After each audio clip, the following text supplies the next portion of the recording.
Bon, bah voilà, je voulais faire une vidéo parce que j'ai la question qui m'a été posée il n'y a pas très longtemps en fait, et que moi je me la suis posée pendant très longtemps par contre.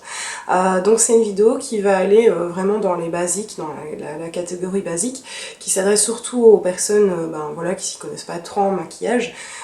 Celles qui sont plus averties seront peut-être moins intéressées.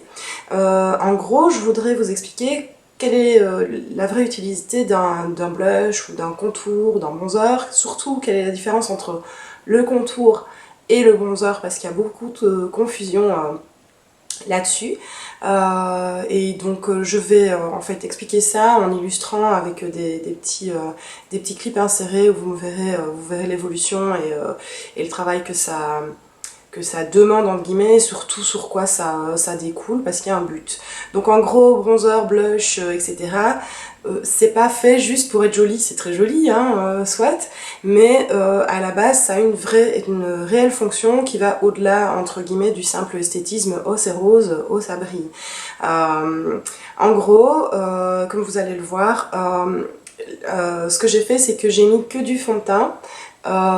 J'ai fait mes yeux aussi, hein, donc, et mes sourcils, mais j'ai mis que du fond de teint, un petit peu de correcteur ici quand même pour corriger un peu mes cernes, mais voilà, c'est pour vous montrer vraiment que quand on a que du fond de teint et qu'on ne fait rien d'autre, en fait on efface entre guillemets les défauts de la peau. Donc moi par exemple j'ai beaucoup de rougeur, j'ai un teint un peu grisonnant des fois et pas très uniforme et tout ça, bah, donc on efface tout ça, c'est le but d'un fond de teint, c'est enfin, pas tellement d'effacer, mais plutôt d'estomper, de remettre un peu le compteur à zéro.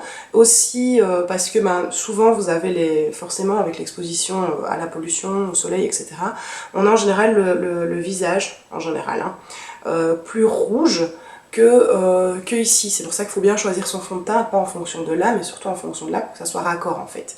Donc bah, vous avez, enfin naturellement, on a un visage plus coloré, on va dire, que là, donc il faut voilà, recalibrer un peu tout ça et remettre un peu les compteurs à zéro pour que ça soit voilà, de la même teinte. Le problème quand on met du fond de teint, c'est qu'une fois que c'est fait, du coup votre visage il est devenu tout plat, il perd un peu de son relief, même beaucoup en fait, donc c'est très plat et ça fait peur. Enfin, moi je trouve ça un peu, voilà. Donc il faut compenser ça et il faut remettre du relief sans forcément remontrer ces défauts qu'on ne veut pas voir. Donc pour ça il y a plusieurs pirouettes. On peut faire juste une partie ou deux ou tout. Après ça dépend de chacun. Donc voilà. Donc avant qu'on aille plus loin, un truc que je voulais absolument préciser, c'est que je suis pas du tout une make-up artiste professionnelle. Moi j'amène ça avec ma vision d'une simple cliente, de monsieur et madame tout le monde. J'ai fait des recherches pendant longtemps parce que la confusion est très facile, que beaucoup de make-up artistes aussi, eux, font la confusion et que je commence un peu à en avoir marre d'être un peu prise pour une girouette. Donc j'ai voulu avoir des choses beaucoup plus nettes et savoir un peu où était quoi, parce que je m'y retrouvais pas et que j'avais envie de savoir utiliser les produits correctement. Alors en premier lieu, j'ai mis un highlighter, le Perfect and Reflect Highlighter Pen de Be Creative aussi, que j'ai été acheter, qui est très bien. J'adore la texture, elle est très fine. Le seul problème, c'est que c'est la teinte la plus claire et qu'il m'en faudrait une légèrement plus claire pour avoir ce que je voudrais comme effet. Mais bon, ça, j'ai très difficile à le trouver et je suis vraiment pas un cachet d'aspirine. Donc voilà, donc là j'en ai mis, ça doit être donc c'est un highlighter, c'est pas un concealer, donc ça donne une touche de lumière légère. Le truc c'est qu'il faut pas prendre un truc trop clair non plus pour pas avoir un effet voilà, soucoupe volante, c'est pas le but, c'est juste donner un chouquet de lumière. Donc je l'ai mis vraiment où je voulais de la lumière, donc le front, le début du front, l'arête du nez, le menton et forcément sous les yeux. Et puis j'estompe ça au doigt. Une fois que j'ai mis le highlighter pen, que je l'ai bien étalé, etc., je vais fixer ça avec la poudre. Donc soit je peux la fixer, juste fixer l'endroit où j'ai mis du highlighter avec la poudre enluminante ici, donc c'est de l'autre côté, voilà. Donc comme vous le voyez, moi ce que j'aime plutôt faire, c'est peut-être juste fixer ici au centre éventuellement, mais plutôt, moi je préfère utiliser ma poudre Hourglass, la Diffuse Light qui est presque une banana powder, qui est super bien, comment dire, super fine et qui donne beaucoup plus de lumière pour moi. Enfin, en tout cas, mon teint pâle et moi, on adore. Voilà, donc ça vous le savez déjà je suppose. Donc voilà, important. Alors la poudre c'est pas juste pour faire au cool, j'ai mis de la poudre, c'est pour fixer. Tous les produits crème, les fonds de teint crème, etc. ont besoin de poudre pour fixer ça, sinon ça dégouline un peu plus vite, ça part un peu plus vite, donc la poudre sert. En tout cas, la Hourglass amène beaucoup de lumière et en plus, elle fixe le maquillage. Donc, vous voyez, il y a vraiment une utilité très pratique et très technique aussi dans la poudre.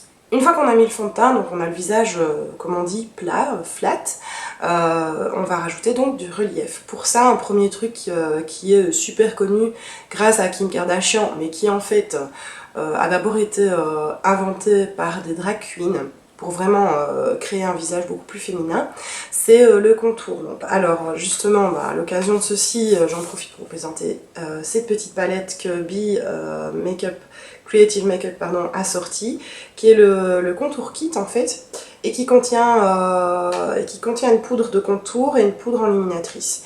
Ils n'ont sorti qu'une teinte, donc voilà, c'est ceci. Pour l'instant, et qu'une texture, donc c'est une texture poudre. Elle est assez bien en fait, je suis assez étonnée parce que je pensais que ça allait pas convenir à mon visage méga pâle, et en fait ça va très bien. Après, tout est une question de dosage, ça c'est très important de savoir doser. Donc en gros, pour faire le contour, on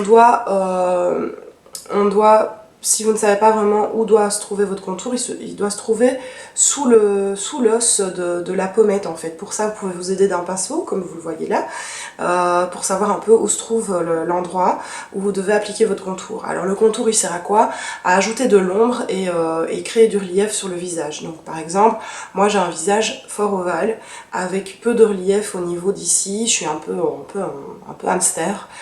Si j'ai envie d'affiner un peu mon visage, le contour est parfait pour moi. Donc ça va créer une ombre. C'est pour ça que le contour, en soi, il est important qu'il soit mat et qu'il ait des sous-tons légèrement cendrés en fait. Il faut certainement pas qu'il soit orange parce que sinon ça fait une trace, voilà. Et il faut voilà, qu'il soit cendré. Après ça dépendra des types de peau. Si vous avez une peau plus foncée ou une peau plus claire, il faudra un peu chipoter. Moi j'en ai essayé plusieurs avant de tomber vraiment totalement par hasard entre guillemets. Je m'attendais pas à ce qu'ils aient réussi à faire vraiment un truc qui me convenait. Donc voilà, il faut un peu tâtonner à ce niveau-là, mais il faut surtout retenir que ça doit avoir un effet mat et cendré pour vraiment créer une ombre. Une ombre, elle n'est pas, quand vous avez une ombre naturelle sur le corps, elle n'est pas orange. Donc voilà, il faut respecter un petit peu ça. Donc j'en mets sur cette partie-ci, des deux côtés, en essayant de ne pas faire un...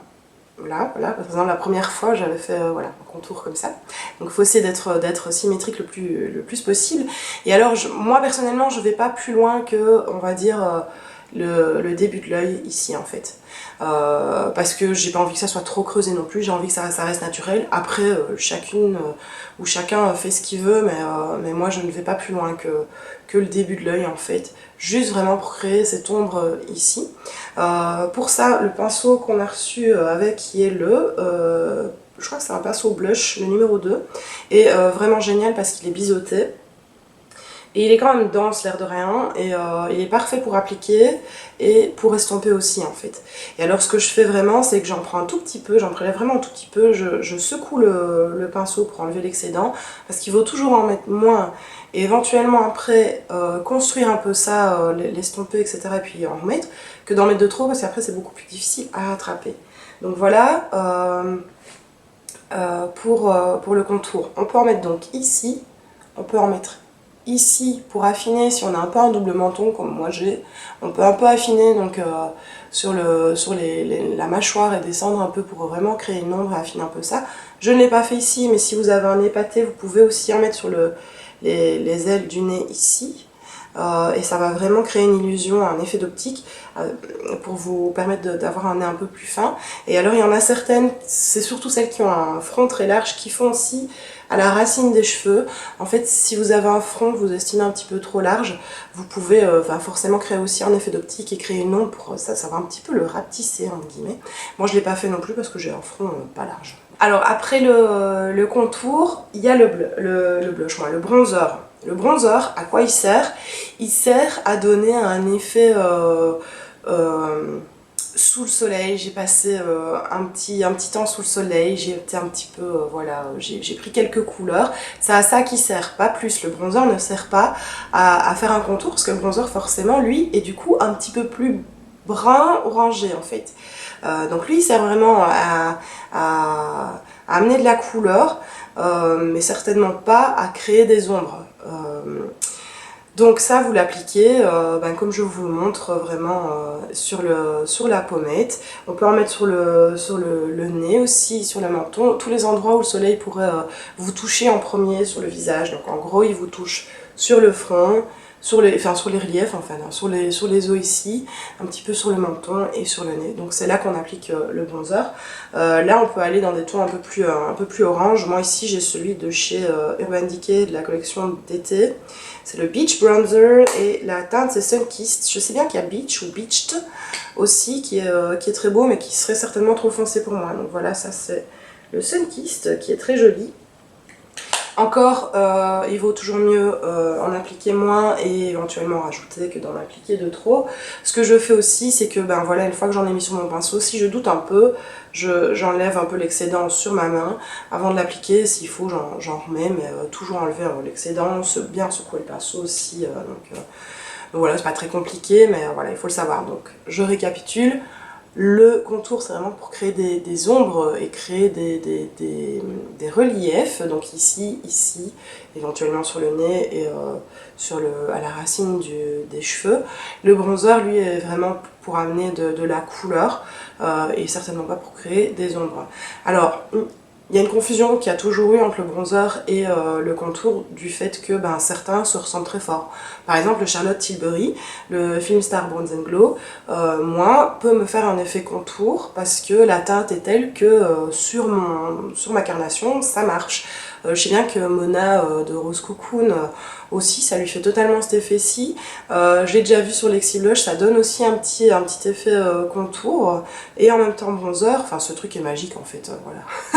Il coûte cher mais il est magique. Donc voilà, il peut y avoir des bronzers qui par leur teinte peuvent devenir des produits contours, mais c'est très rare. En général, éloignez-vous de ça, moi en tout cas, pour vraiment avoir les choses bien rangées dans ma tête et quand je fais les choses le matin, voilà, j'ai plus facile d'avoir des choses un peu plus définies.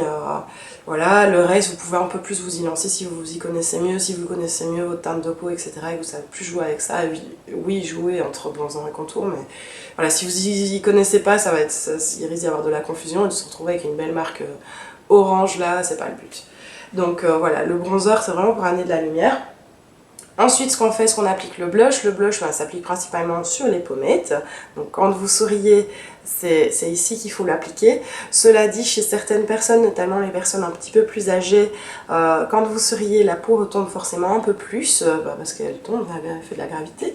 Donc je vous conseille pas trop de faire cette astuce-là, elle est très bien pour beaucoup, mais plutôt voilà, de mettre naturellement où vous rougissez. Et si vous voulez un effet un petit peu liftant, on peut remonter un petit peu le blush. Donc voilà, ici je vous montre deux options. Donc j'ai d'abord utilisé un Max Factor que j'adore, qui s'appelle Cream Puff Blush. Donc ici c'est le 5, le Lovely Pink, qui est un blush très léger. Sinon, après j'utilise, pour vous montrer la différence, le Seductive Pink que j'ai déjà utilisé plusieurs fois, qui est un peu plus chaud et qui ramène un petit peu plus de couleur. Ça dépend un peu, voilà, je vous montre deux options. Je les adore, ceux-là c'est vraiment des dupes pour les Hourglass en fait. Alors ensuite vient le highlighter, une fois qu'on a mis tout le reste pour ajouter du relief et redonner vie un peu à ce visage tout plat. Il y a le highlighter. Alors ici, cette année, il a une grande place dans le maquillage parce qu'il est devenu très tendance, surtout avec la tendance du strobing qui vient en fait des photographies de magazines où vous avez vraiment un effet enlumineur ici, enfin quasi sur une grosse partie de la joue. C'est très beau, c'est très sympa, sauf que moi personnellement j'irais pas me pointer au boulot avec des joues métalliques brillantes. Voilà. Mais c'est très joli et du coup ça a mis un peu le highlighter encore un peu plus en avant. Le highlighter sert à quoi? Ça sert, c'est une poudre qui est très irisée, qui sert à refléter la lumière en fait, et ça donne un effet très bonne mine, un peu naïade aussi. En été forcément c'est the must. Il faut juste faire attention à deux choses. Le highlighter convient pas super bien à des peaux très ridées parce que du coup ça va les marquer encore plus. Il convient pas non plus super bien à des filles qui ont, ou des mecs, hein, qui ont des pores très marqués parce que ça va les marquer encore plus, ça va attirer l'attention sur une partie du visage, donc forcément on n'a pas envie d'attirer l'attention sur les pores dilatés.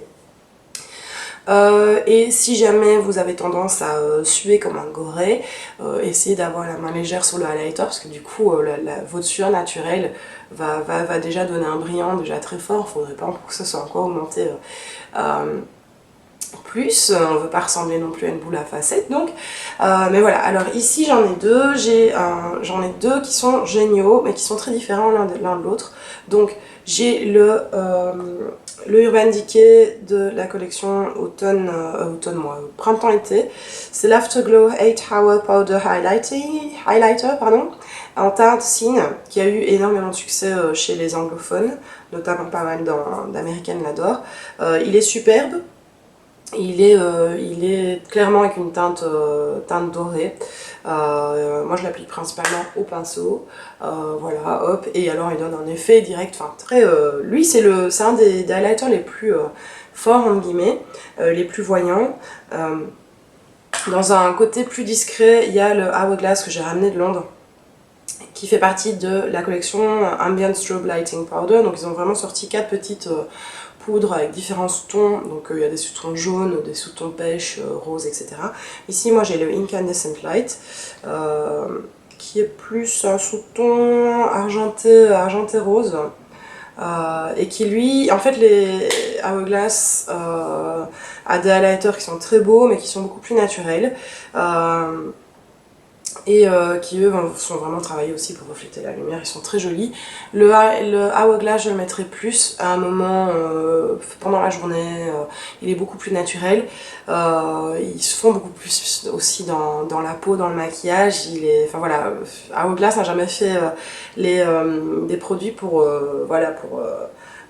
se faire remarquer, mais pour avoir plutôt un fini très naturel. Urban Decay, lui, est beaucoup, enfin cette marque-là déjà est de toute manière beaucoup plus sur les effets, les couleurs, les trucs plus flash, etc. Donc voilà, comme ça vous avez vraiment deux choses très différentes. À savoir que le Hourglass, si vous l'appliquez, donc moi j'ai le Light Sculptor, je crois que ça s'appelle, qui est une petite éponge super dense, avec laquelle on peut l'appliquer à sec, donc ça je vous le montre. Et après on peut aussi, si vous voulez, par exemple pour le soir, vous pouvez appliquer le Hourglass avec la petite éponge mais mouillée, ça change la donne mais absolument, enfin complètement, c'est assez impressionnant, et le petit côté plat est parfait pour estomper en fait, donc il est vraiment tout doux et il estompe vraiment très bien. Mais donc comme ça vous voyez un peu les deux. De l'autre côté je réapplique aussi un petit peu le Cine avec l'éponge mouillée, comme vous voyez aussi le Cine prend encore beaucoup plus d'ampleur quand il est appliqué avec une éponge mouillée. Et puis voilà, pour terminer, j'en profite aussi parce que Be Creative, du coup, je l'ai découvert, la semaine passée, je pense. Et ça a été une belle surprise. Moi, j'avais jamais eu que quelques vernis et je vous avoue que bon, les palettes, elles sont sympas, mais c'était déjà des trucs que j'avais en termes de teinte et je sais pas. J'étais attirée mais j'ai jamais essayé, je sais pas pourquoi. Et là, avec la présentation, tant mieux, parce que là du coup j'ai un peu plus essayé. Mais vraiment super bonne surprise en tout cas sur le contour kit. Et ce que je porte ici, c'est le rouge à lèvres Kiss and Go. Donc c'est un petit crayon comme ceci. Si vous voulez, je vous le mets un petit peu plus comme ça. Qui est très pratique, il n'a pas un fini mat, l'application est fort facile. La teinte c'est Dazzling 004, super facile d'application. Je trouve que c'est un des rouges qui fait partie des rouges faciles à porter même au boulot, c'est pas des rouges trop soirées et qui, voilà, ça peut un peu passer beaucoup plus facilement si on a envie de se mettre une petite touche de rouge tous les jours. Et voilà, super texture, super agréable à porter, facile à appliquer, facile à retoucher, s'estompe légèrement moins bien, enfin se fond un peu moins que le ciselé, le petit crayon ciselé pour les lèvres, mais la couleur passe un peu plus facilement au quotidien. Voilà, c'est tout. J'espère que ça vous aura aidé. Je suis sûre que j'ai oublié de vous expliquer plein d'autres choses, que j'expliquerai certainement dans d'autres vidéos, notamment qu'il y a du contour qui existe en texture crème et que certaines préfèrent ceci que d'autres. Certaines peaux seront peut-être plus faciles, auront peut-être plus facile avec des textures crème qu'avec des textures poudre en fonction du climat, etc. Mais on va pas rentrer dans ces détails là. Moi je voulais surtout vous montrer que ce contour blush, enfin la différence entre le contour et le blush, pardon, entre le contour et le bronzer, et surtout ben, qu'en fait c'est pas juste pour faire joli, ça ramène vraiment du relief qui est parti avec le fond de teint, et qu'en effet oui c'est nécessaire si vous ne voulez pas ressembler à un petit fantôme. Je m'excuse avant de vous quitter parce que j'ai sans doute la voix qui part un peu ailleurs, enfin qui n'est pas posée, et j'ai le nez un peu bouché, je sors d'une espèce d'angine qui s'est transformée en rhume énorme, donc voilà, désolée pour ça.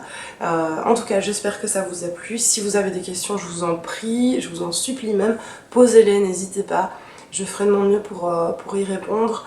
Je ne suis pas une professionnelle, mais je fais des recherches au mieux et j'essaye de comprendre au mieux ça et d'expliquer au mieux ça pour que vous comme moi on puisse avancer dans la vie en étant un peu plus jolie.